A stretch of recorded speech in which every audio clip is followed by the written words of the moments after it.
আর আরেকটা যেটা সেটা হলো যে রিজিক যে ছেলেটা আছে, আমরা আপনাদের মাধ্যমে দেশবাসীকে জানাতে চাই যে আমাদের পরিবার তাকে গ্রহণ করতে উন্মুখ হয়ে আছে।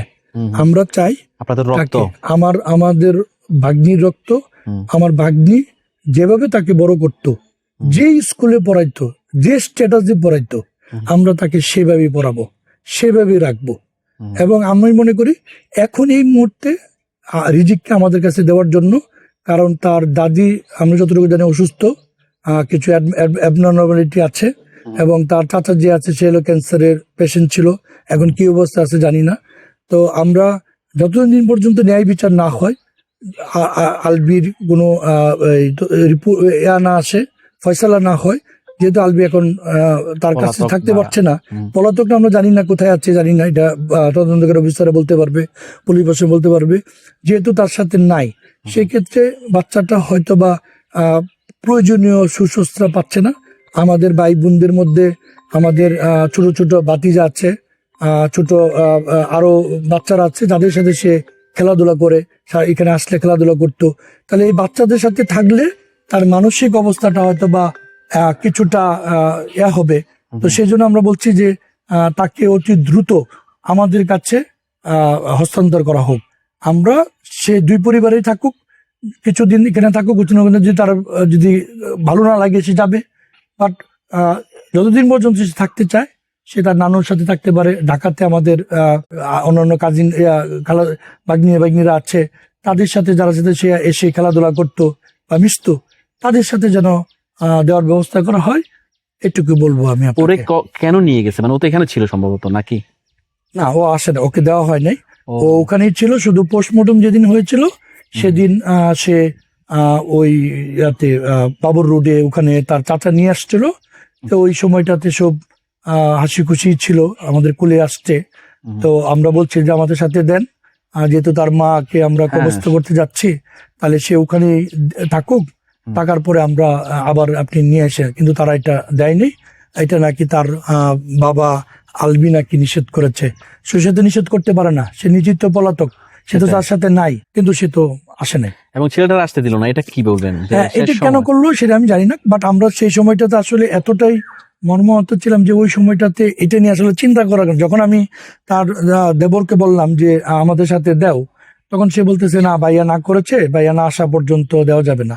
তো তখন আমি আসলে চিন্তা করলাম যে এখন এই অবস্থায় জোড়াজুড়ি করে নিব, তখন যেহেতু সে তার বাবা এখনো দোষী সাব্যস্ত হয় নাই, সেই ক্ষেত্রে মার পরে হয়তো বা বাবার, যেহেতু সে তার বাবা চলে আসতেছে, সেই কারণে আসলে আমরা তাকে ওখানে রেখে আসছিলাম এবং রেখে আসছি। কিন্তু সে যে 7 দিন ধরে আসবে না, এটা যদি আমরা জানতাম তখন হয়তো বা তাকে নিয়ে আসতাম, যে অন্তত তার মা নাই, তার বাবা থাকলে তার বাবার কাছে হয়তো বা সে ভালো থাকবে, মানে বাবাকে পেয়ে হয়তো বা, এখন সে তো জানে না যে বাবার গিলটি আছে, বাবা উপস্থিত, তো বাবা তো বাবাই, তো বাবার কাছে হয়তো বা থাকবে। কিন্তু সে যে 7 দিন ধরে আসবে না, এটা তো আর কেউ জানি না আমরা। না, টার্ম কার্ড এখানে আমি বলি, টার্ম কার্ড এখানে যদি এটা এরকম হইতো যে ইকরা সেপারেশন হতে চলে গেছে, অথবা আলাদা হয়ে গেছে, ইকরার কাছে ছেলেকে আনতে হবে, এটা নিয়ে কোনো ধরনের কোনো ডাউট নেই। আর একটা কথা আপনাকে একটু বলি, সেটা হলো যে একমাত্র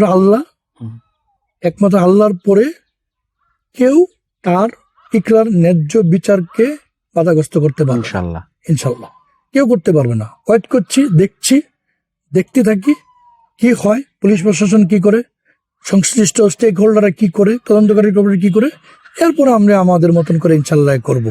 সুতরাং এখানে বাধাগ্রস্ত করার কোনো সুযোগ নেই। যেহেতু ইকরা নাই, এরকম না যে হ্যাঁ ইকরা আসছে, সেপারেশন আসছে, এখন ছেলে কার কাছে থাকবে এটা নিয়ে কোশ্চেন। সে নিশ্চিত, সে যদি দোষী সাব্যস্ত হয় তাহলে ছেলে রিজিক আমাদের কাছে আসবে, কারণ তার মা তো অ্যাবনর্মালিটি আছে, ওখানে রাখা যাবে না। তার চাচা ক্যান্সার আক্রান্ত রোগী। আরেকটা হলো যে একজন অসুস্থ মানুষ বলতে আমি বলবো যে আলবির বিষয়টা তো একটা মানে মেন্টাল সিক, মানে যে ধরনের কাজ করতে পারে, একজন বৈধ ওয়াইফ থাকার পরেও অবৈধভাবে কোনো কিছুর সাথে জড়িত হয়, তো তার কাছে তো ওই বাচ্চা মানুষ করাটা মানে গ্রহণযোগ্য নৈতিক- হবে না। নৈতিক শিক্ষা পাবে না সে। নৈতিক যেটাকে বলছিলাম, হুম। এক্স্যাক্টলি আমি সেটা বলছি যে নৈতিক স্থলনের যেটাকে বলে আর কি, যে এটা সে পরাজিত, নৈতিকভাবে পরাজিত। সুতরাং সে ছেলেকে কি আদালত শিক্ষা দিবে? আদালত দেশ এবং জাতি সবাই হয়তো বলবে যে একটা সুস্থ পরিবেশে ছেলেটা বড় হোক। হুম। আমার ভাগ্নির একমাত্র সন্তান, যাকে আমি আসলে ইকরারও ভিডিও খুব কম দেখতাম আমি। হুম। মানে এই ফেসবুকে খুব কম, খুবই কম। মানে আমি ওর কোনো কিছু মানে আমি কোনো কিছু দেখতাম না। এখন যে আসতেছে, দেখতেছি যে বাচ্চাকে নিয়ে সে খুব অনেক বেশি ভিডিও করেছে, অনেক কথা বলছে, বাচ্চাকে কিভাবে বড় করা যাবে, কিভাবে মেন্টালি কিভাবে স্ট্রং করা যায়, অনেক কিছু বিষয় তাকে দিয়ে করিয়েছে। এই 4-5 বছর বয়সে খুব ট্যালেন্ট ছেলেটা, মানে এত ট্যালেন্ট। আমি আসলে তার সম্পর্কে শুনতাম, কিন্তু ও যে আসলে এত ট্যালেন্ট মাশাআল্লাহ। এই জিনিসটা আমি জানতাম না। মানে আমি এই ভিডিওগুলো দেখে এখন যে ফেসবুক করলেই তো, স্ক্রল করলেই তো ওর ভিডিওগুলো আসতেছে, তা আমি আসলে এখন আর মানে ফেসবুকে ঢুকতে ইচ্ছা, ইকরার কণ্ঠ শুনছি, তার ছেলের সাথে তার কথোপকথনগুলো শুনছি, এটা তো আসলে খুব কষ্ট দেয়। এই জন্য পরে ফেসবুক থেকে বের হয়ে যাই। মানে আমি প্রতিদিন সারাদিনই ফেসবুকের ভিতরে কোনো না কোনো নিউজ করতাম, কিন্তু ওর এত বেশি ধরনের আসতেছে, যেটা হয়তো বা তার এই যে কথাগুলো, তার লাইভ জিনিসগুলো দেখে আসলে মানে সহ্য করতে পারছে না, টলারেট করতে পারছে না। স্বাভাবিক, তো আপনাদের অনেক এই জন্য কষ্টে। আসলে ফেসবুক থেকেও এখন আর মানে খুব কম, মানে অল্প কিছুক্ষণ দেখে যদি কোনো কিছু মনে হয় যে শেয়ার করার মতো ওর কোনো বিষয়, সেটা শুধু শেয়ার করছি। মানে একদমই ভালো লাগছে না যে এত কিছু আর এত সুন্দর সুন্দর মানে ভিডিও, ছেলেকে কিভাবে বড় করা যায়, মাদের ব্যাপারে দেখলাম অনেকগুলো টিপস, কিছু মানে কি বলবো, মেন্টালি সাপোর্ট করে এরকম অনেকগুলো টিপস সে দিচ্ছে এর মধ্যে।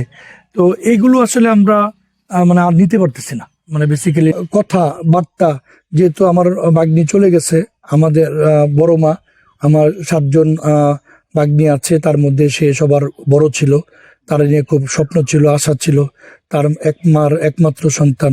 আমরা আসলে আমাদের ভাগ্নিদেরকে আমাদের সন্তানের মতো আমরা মানুষ করেছি, বড় করেছি। আমরা যে জায়গাটাতে এখন আমরা থাকি, এই জায়গাটা তাদের জন্য, প্রত্যেক ভাগ্নির জন্য আলাদা রুম করার জন্য আমরা প্ল্যানিং করছিলাম, যে তার হাজবেন্ডকে নিয়ে আসবে, এসে আলাদা রুম করে থাকবে, যেন কারোর সাথে শেয়ারিং করতে না হয় বা কারো জায়গায় করতে না হয়। তো আমাদের সেই স্বপ্নগুলোকে হয়তো বা মানে বাধাগ্রস্ত করেছে। তো আল্লাহ তাকে বেহেশতে নসিব করুক, দোয়া করছি প্রতিনিয়ত। মনের কষ্ট যে তাকে এই বয়সে তাকে অন্ধকার কবরে রেখে যেতে হচ্ছে, খুব দুঃখজনক খুব আসলে। দুঃখজনক। আমরা আসি, আমি তো প্রতি সপ্তাহে আসি, তারপরে এখন তো মানে আসতেই হবে শুক্র শনিবার আল্লাহর কাছে দোয়া করার জন্য। তাকে এখানে সহায় রাখছি তার মাগফিরাত কামনার জন্য। তার জন্য কোনো ভুল ত্রুটি থাকে যদি, সেটা যেন আল্লাহ যেন মাফ করে দেয়।